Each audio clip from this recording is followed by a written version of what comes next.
The number one thing snaps right on. One said he was waiting an hour. Not even joking. I don't know. I didn't count them all. If anybody out there knows, let us know. Is that going to make us sad? High five. 5-mile hike.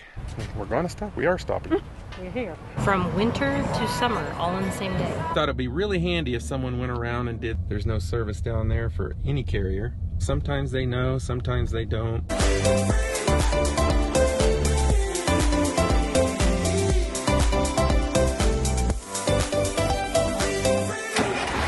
Before we get started today and take you through a little stroll through Idyllwild and on a beautiful hike, the number one thing you should have for an RV before you get anything else, a surge protector and a total protection for your RV and for you.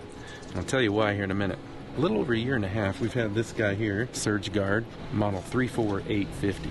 Now, we were recently contacted by Techno RV. If you're not familiar with them, check them out. They've got a lot of great products, very knowledgeable, and have a history of great customer service. So our friends over at Techno RV, Eric and Tammy, sent us over this Surge Guard 34951.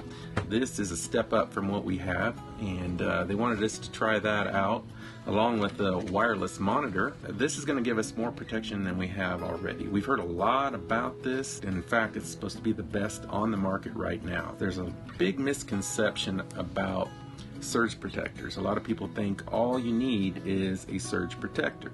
And don't get me wrong, you do want to protect from surges, but there are a lot of other things that you need to have your RV protected from and you protected from as well. First, of course, is low and high voltage. Low voltage is probably the number one killer for AC compressors. Then you have your reverse polarity, open ground, or neutral.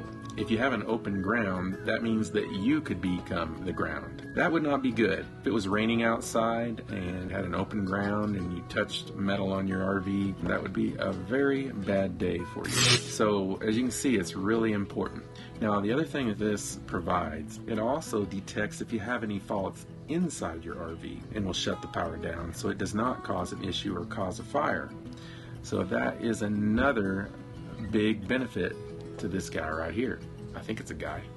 What this does is it will give a 10-second analysis. As soon as you plug it in and flip the breaker to on, it'll give a 10-second analysis of all of those things I just mentioned. If there's any errors whatsoever, it'll give a readout on the unit itself as well as on your wireless monitor here. There will be no codes. It'll actually spell it out in plain English what the problem is. Once you do set this up, you will not have to do that again. Then when you go to another RV park and you plug this in, this will automatically recognize it because they've already been synced together. That's a big plus as well. So the moral to this story, don't risk your life, your RV, or your pocketbook. Kind of pricey. I'll put the price down below. They're very well worth the money. I wouldn't have an RV personally without. It's just not worth the risk. Let's go outside and I'll show you how easy it is to sync up. We've only got 30 amp service here, so I've got my 30 amp pigtail plugged into it. But here is the unit.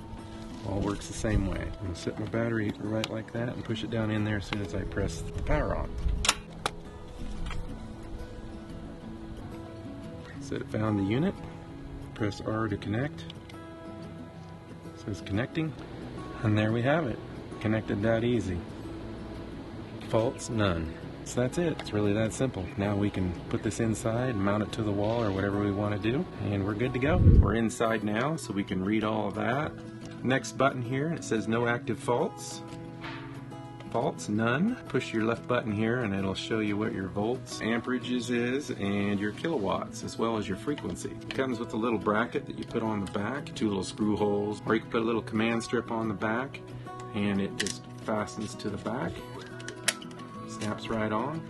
So you can have it on the wall or wherever you'd like to put it. Again, this model Surge Guard 34951 will protect your RV from anything coming into your RV, and it also detects any load side, which is anything on the inside of your RV. I don't know about you, but I think we're ready to go hit the town. Check out Idyllwild and go on that hike. I'm doing my morning checks. We're getting ready to take off here. Before we do take off, we're going to try out this new cafe that opened up here in the park. Here in Idyllwild. The weather here has been gorgeous. We have worked all week with the windows open, enjoying the fresh breeze of the mountain air. No ACs. Oh, it's been awesome. Tell you what, these solar shades on your windows, these really help. We got ours actually when we first started RVing on our maiden voyage in Palm Springs. Well, these say Shade Master, but the company that put them on, do you remember who that was? I think it's Shade Pro. Shade Pro. Shade Pro put those on. And we had them put on not only the windshield, but we also had this side window, as well as windshield wipers. This side window. What a difference it makes. They say it cuts down about 19 degrees. I don't know where they come from 19. When did they say 20? But anyway, on average. But it does. It helps a lot. It's been very enjoyable here. I love it here. I think this may be my favorite. Really? Mm-hmm. Wow. I really like it. But the campgrounds here is really neat. It's just a lot of hills and little cubby holes back where you, just different areas with these big boulders and stuff. We moved from a spot and we came here because the cell phone connection was much better here. But anyway, let's go eat. Yes, I'm starving.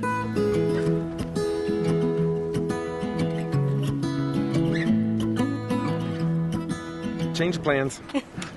That poor lady was so overwhelmed. Two people that we were sitting next to said, one said he was waiting an hour, one said an hour and a half to get their food, and we were like, no. Kindly went up and told her I can see that she's clearly overworked, so we'll cancel our order. She goes, oh, thank you. I'm going to try this again. This cafe just opened yesterday, so we thought we would be good citizens and give him some business this morning, but that's not going to work so well. No. What do we have in store today? Are we going on a hike? Maybe if we get there.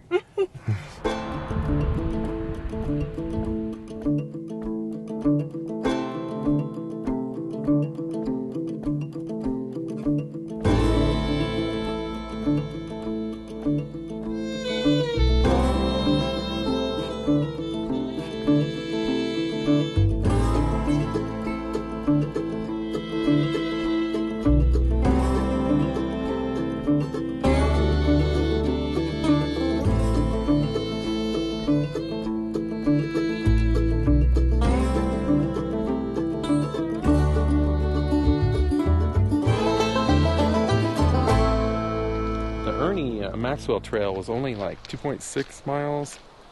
I have to double check that. It's supposed to be an easy trail, which is what we like.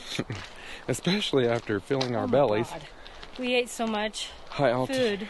I feel like I wasn't sure if I wanted a hike or a nap. I did have to stop at the top of the hill, use the boys' room, went in there, and I felt like I was in an Alfred Hitchcock movie. Only instead of birds, it was flies.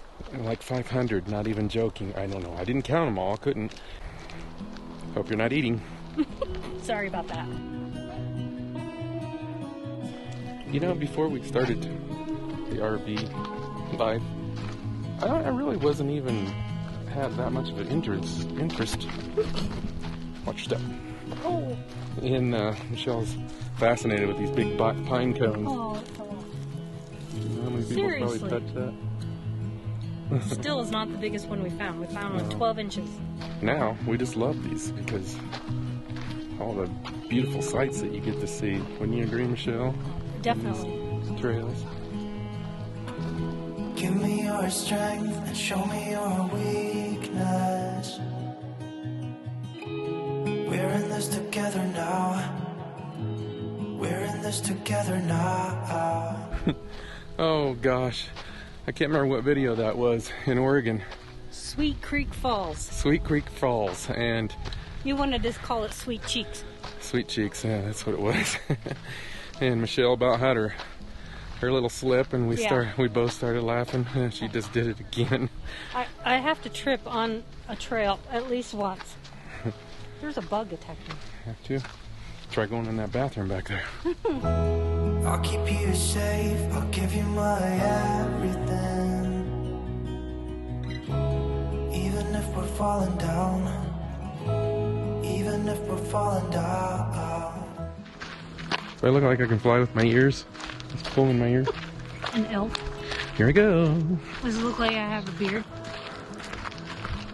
Well, you do have a beard, honey. You just shave every morning. Honey. This is those shrubs that we keep seeing. I want to know what kind it is. If anybody out there knows, let us know. But it's got red bark. And we find them in all different sizes. Like some of them are really massive. What kind are they? Oh. They're all over. They also look like they got warts all over them.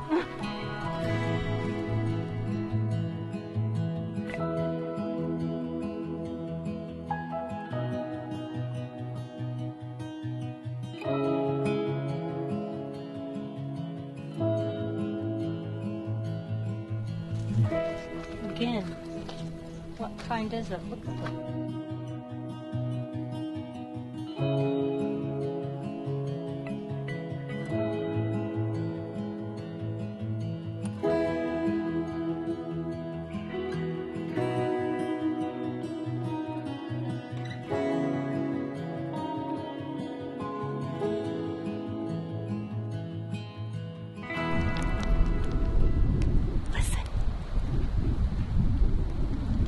My favorite sound is wind going through the pine. Minus that car.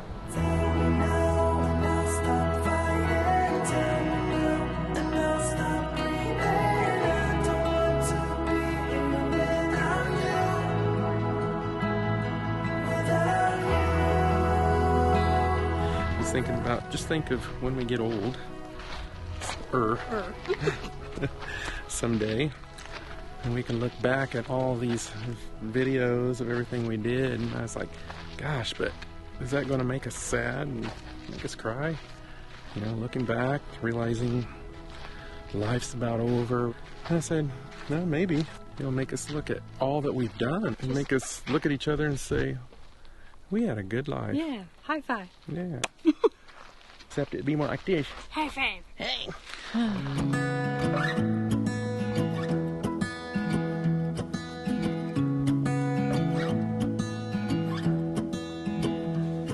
I wake up from the sunshine on my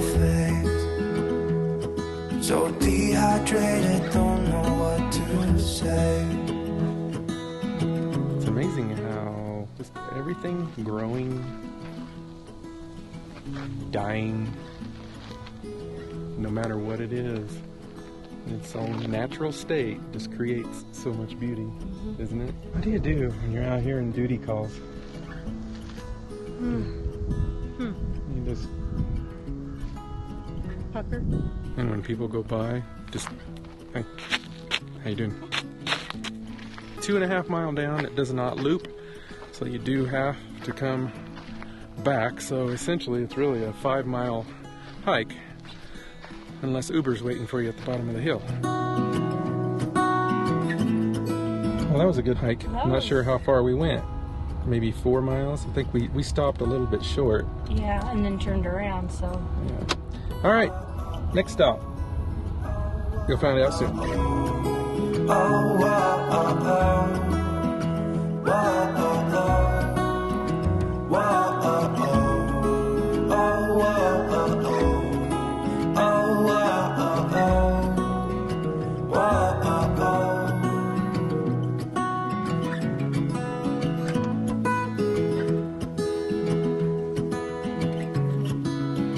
Now we're going to stop down here. We are at, we're going to stop? We are stopping. We're here. We're here in the little shopping area of Idyllwild. A lot of shops and restaurants, just a fun little place. A lot of people come up here and escape the heat from Palm Springs, Palm Desert, that area, Coachella Valley, to come up here on the weekends. It was even more packed than this earlier. Yeah. It's a little after 3 in the afternoon, and still a lot of people here, but not as bad as it was. Every morning after feels the same. I know I only have myself to blame for drinking way too much. I guess I got caught up. Can someone make this headache go away? This little mountain town is very relaxing. Very laid back. Laid back. We were up here in the wintertime though a couple of years ago, about a year and a half ago. Would have been wintertime, year and a half. It was really neat to come up here with the snow and then go back down to Palm Springs for the... And it was 80 degrees. And we went into the pool the same day. Yeah. From winter to summer, all in the same day. We were dancing in the dark with a feeling in our hearts. Felt like we had it all. We were dancing in the dark.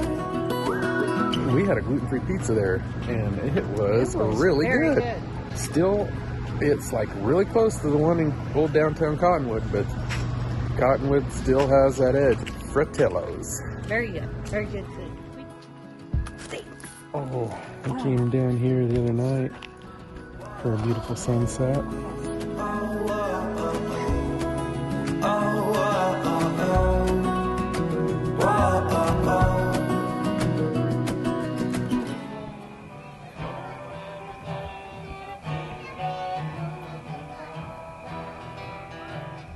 Cell phone coverage and your internet speeds. Are you like us and you always do campground reviews before you go to a campground and try to find out what the speeds are going to be like for your Verizon or AT&T?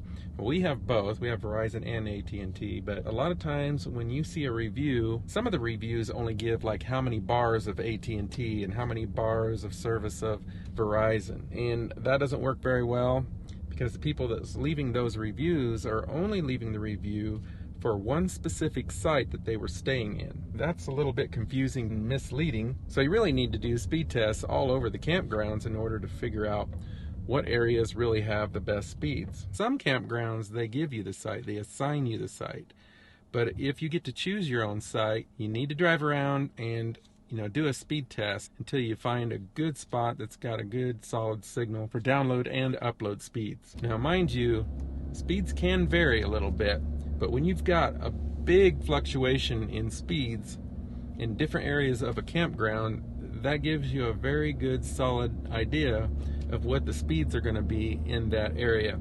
And keep in mind, sometimes you'll have a cell phone service that gets throttled in the evenings if that area is really busy or congested. The first area we're going to test is on the 100 section. It's the first section when you're coming up the hill here on your right hand side. The first one we're going to connect to is Verizon. We're going to see what kind of a cell signal we get here for your download and upload speed. You'll notice in the lower areas of this campground, that's where your better speeds are at. Alright, so with Verizon we got a 53.6 download and a 12.3 upload. Let's see what kind of speeds we get with AT&T. Alright, so with AT&T we got 24.7 download and a 6.38 upload. You may be wondering, how am I doing that with this phone? Well, I've got our Netgear Nighthawk, which is connected to our AT&T service. We have an AT&T SIM card in here, so I just disconnect from it when I want to do Verizon straight out of my phone, and I connect to it when I want to do AT&T. As you're coming up the hill, you'll see on your right hand side the country market, and then right after that, right there is the 200 section. Just for simplicity's sake, I went ahead and left it on AT&T right now and ran that test first, so didn't have to switch back and forth. We're getting a 19.3 download and a 20.6 upload right here. So now I'm going to do Verizon. As you can see, Verizon's signal is much better, but the AT&T signal was plenty good enough for streaming or whatever you need to do. 81.6 for a download speed, a 3.99 for an upload with Verizon at the bottom of the 200 section. Quite a difference. Okay, this time I'm going to run Verizon first. Right in front of site number 330, we're getting a 62.2 for a download speed and a 7.87 for an upload speed. For AT&T, again, right in front of site number 330, we're getting a 21.5 for a download speed and a 12.2 for an upload. Now let's move on up to a little bit of a higher section. Okay, so now we're right in front of site 442 and 661. They're right directly across from each other. AT&T speed here, 1.42 download and 0.47 upload. See what a big difference this is. You would think if you're going up high, you would have a better signal, but you don't because of how the hills and the trees are here. Okay, now I ran the test for Verizon, and it was even worse. In fact, it had a really hard time finding a server. I didn't even think it was going to connect at all. And again, you could move like 1 or 2 sites up and you might get a different reading, but this gives you a good idea the difference between the different areas of the campground. This got a 0.02 for a download and a 0.00 for an upload. So Verizon was actually worse right here. Okay, so I'm up in a little area of the 700 sections, right in front of 706. The download speed for Verizon is 2.95 and the upload was 0. Did not get any speed for an upload. Now with AT&T here in that same 700 section, it was not able to connect at all. So now I'm up at the 500 section. This is where we were originally, right across from the pool. AT&T has 11.5 as a download speed and a 0.25 for upload. As you can see, that wasn't going to work too well for me uploading videos with an upload speed that low. So with Verizon, we got 11.5 for a download speed, and the upload just finished at a 0.27. So again, Verizon and AT&T right here in the 500 section, right next to the pool, they both had a very bad upload speed, but it'd be good enough for streaming most of the time. Now, we do know for a fact when we were here, this speed was fluctuating a lot, and even the download speed would go down and drop down to like 1 or 3. Even though I did these speeds now, they're going to differ just a little bit each time you do them, but that gives you an idea where the best speeds are. Do your reviews. If it says there's no service at all, likely there isn't. Kind of like Pio Pico down by San Diego. Forget about it. There's no service down there for any carrier. But sometimes if you call the ranger at the campgrounds, they can tell you. Sometimes they know, sometimes they don't. We'll catch you guys next week in next week's video. Let's call it a day. Don't forget to subscribe to our channel, click that little bell, and hit that thumbs up. See you next week.